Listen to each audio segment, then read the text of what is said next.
Kapoor. Dan, your utility has done smart metering for quite some time now. We would like you to throw some more light on, in ways and means that it has brought about changes for all the stakeholders, from the consumer to the utility, to the regulators. I would be delighted to do so.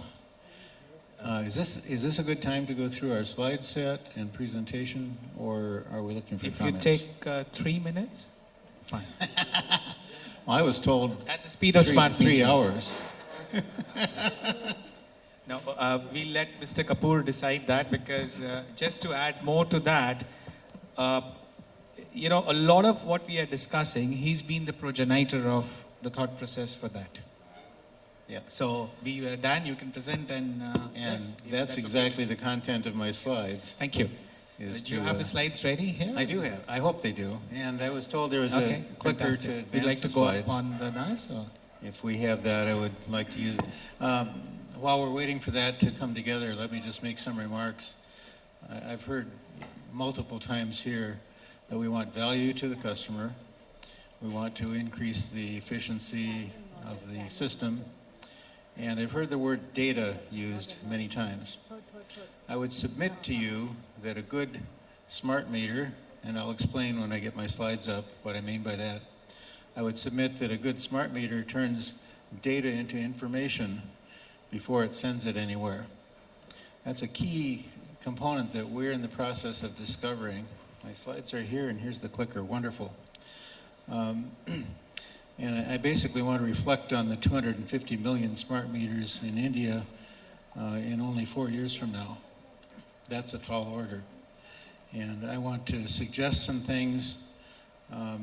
First of all, that the 250 million meters can move the industry if we do it right. Or we can find ourselves in a big mess if we do it wrong. So I want to suggest to you from our own experience some things that we have learned. And hopefully we can work together to leverage the industry lessons that are learned. I have more to say. This is just the highlight of it on this slide. We want to use interoperable standards. We've achieved in the past, as far as nearly 100 years ago, the beginnings of standardization in metering. In North America, we have the ANSI meter socket standards that have served us very well from an electrical connectivity perspective. More recently, we've attempted and are somewhat still struggling with standards for communication of information, data and information. Most of our meters that we have today simply communicate data. I want to suggest that information is what we really want to do. The thing I want to highlight especially, and I'll spend a bit of time on this, is with the emerging meter technology, we can not only do the metrology, measurement of things like watt hours and the primitive mathematical quantities, but we can process the information on the edge, inside the meter. I've termed it supercomputer in the meter. That's a very exciting thing, and I would encourage you to take note of that, and then as you go forward, let's work together to figure out what that means.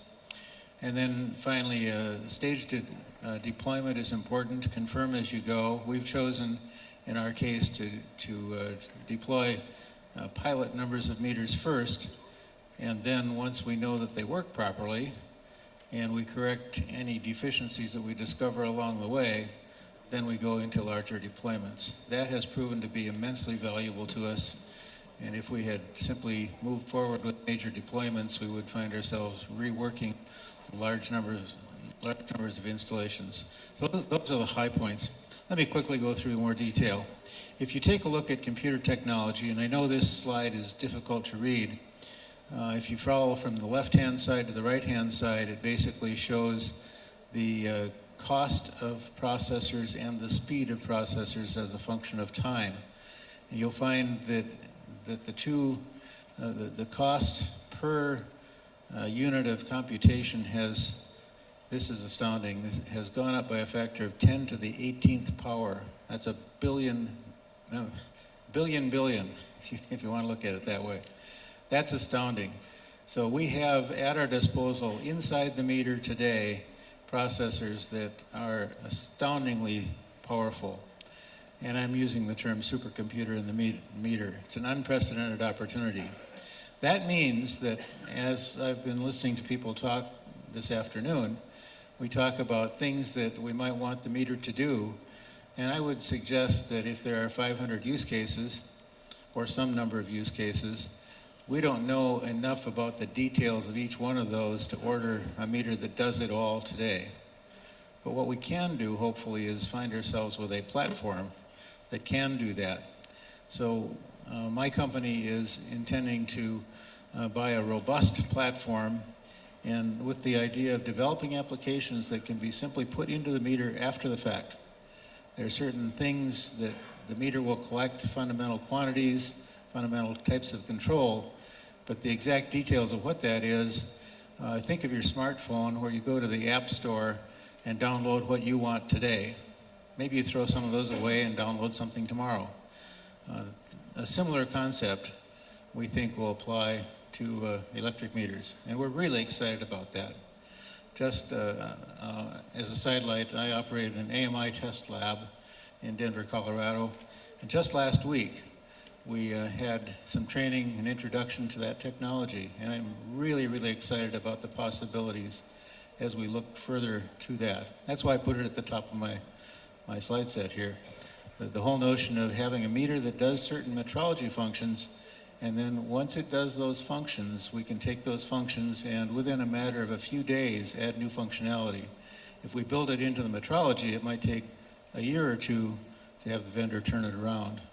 So if there's any message at all that I deliver, I would like to challenge all of us to consider what happens if I put a supercomputer inside the meter and move the analytics to the edge. That's my number one thing that I'd like to share. I've got a list here of some of the things. There are many, many more. It was mentioned there are like 500 use cases, and many of those would fall under this category. Rapid deployment of new meter features over the air is really key to that.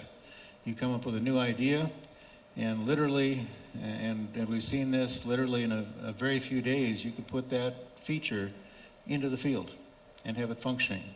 If you don't like it, you fix it and put it down there again. So is this specific to a group of consumers, or it's universal?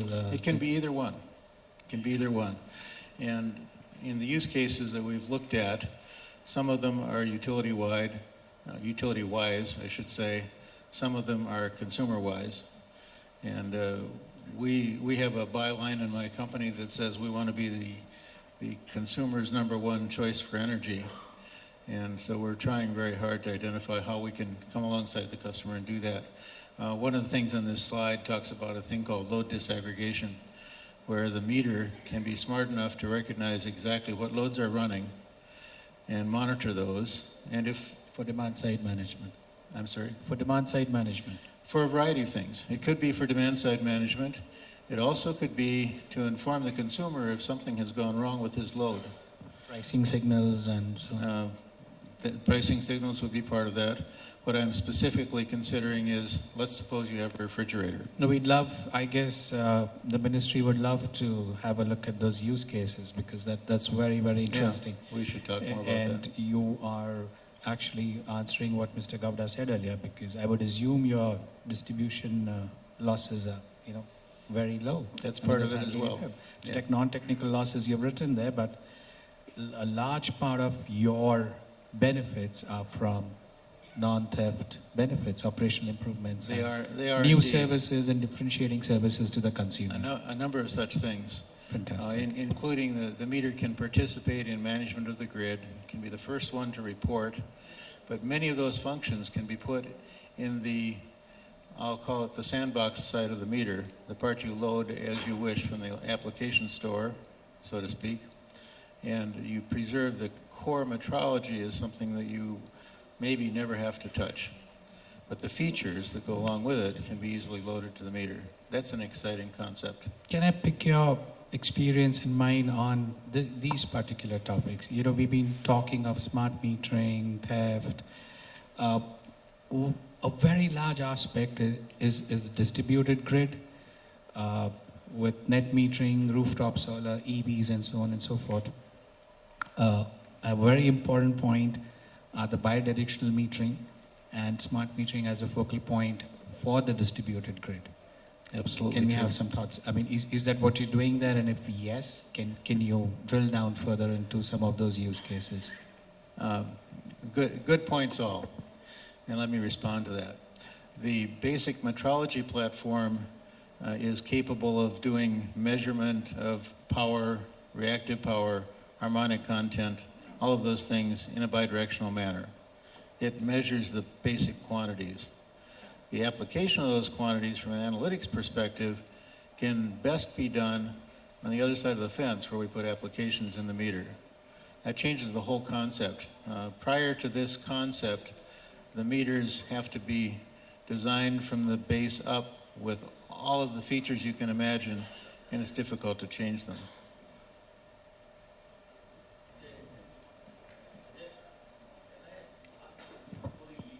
Sir.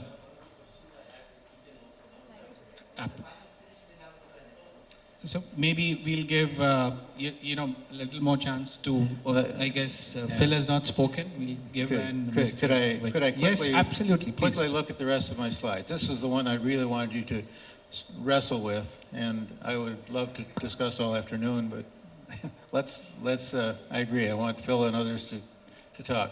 So if I can quickly go through the balance, I've got just a handful of slides. There are a number of communication standards out there. I would call for us to avoid proprietary communication schemes in favor of industry consensus communication protocols that interoperate. And that's a strong message that my friend Phil Beecher and others are carrying. I won't say any more about that here because others will. The meter is the gatekeeper to the customer. It's what we call in the United States the point of common coupling. The meter observes the service quality, and it can tabulate reliability and harmonics according to industry standards. Again, this is something that can be done on the computation side, the so-called smart supercomputer that I'm referring to.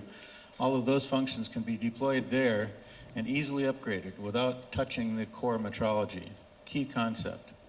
The meter is a sensor. It can supply information to managing my system better. It can report feeder outage profile and outages to feed an outage management system. Again, these are all functions that I can put in the supercomputer side of the meter. A bit of just some advice. We see a great deal of value in pilot programs.